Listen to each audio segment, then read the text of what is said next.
Women have been fighting for their rights for as long as we can remember. Georgia Douglas Johnson was the first to let others know what it truly felt like. Johnson was born in Atlanta, Georgia on September 10, 1877, although no one truly knows when she was born. She had a very lonely childhood, but didn't let that stop her success. She graduated in 1896 and studied music at Oberlin Conservatory, where she played the violin. She married Henry Lincoln Johnson, who passed in 1925. This caused her to provide and support for herself and her kids through temporary jobs. Even though black female poets were a rarity, she declared herself a lady poet.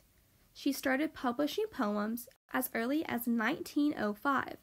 She published 3 poems in 1916 in the National Association for the Advancement of Colored People, also known as the NAACP. She was most famous for her plays, which covered themes of lynching. She was a prominent part in the Harlem Renaissance in the 1920s and helped bring the black literary community together. Even though Johnson is not widely known for her poems, she is described as a prolific poet. The poems I analyzed came from a book, a collection of poems called The Heart of a Woman. The poems were The Heart of a Woman, Smothered Fires, Foredoom, When I Am Dead, and Illusions. I chose these poems as I noticed these had a similar theme. The theme includes suppression, isolation, and alienation. The poem and title of her book, The Heart of a Woman, encompasses all 3 aspects of the theme. 2 lines from the poem reads, "As a lone bird soft swinging so restlessly on, in the wake of those echoes, the heart called home." The bird in this poem is a metaphor for the heart. At this time, a woman longed for freedom.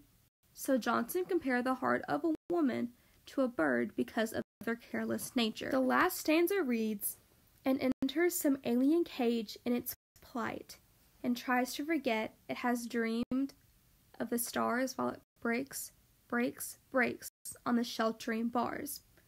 Women were outcasted.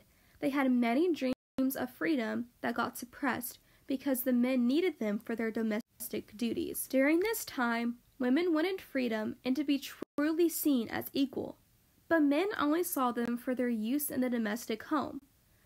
Johnson saw this firsthand as her husband was critical of her literary work because he needed her for her domestic duties. Georgia Douglas Johnson may not have been well known, but she was a prolific poet and playwright. She captured many feelings of women during this time and made women feel seen. It is important to share your voice, and Georgia Douglas Johnson had no hesitation.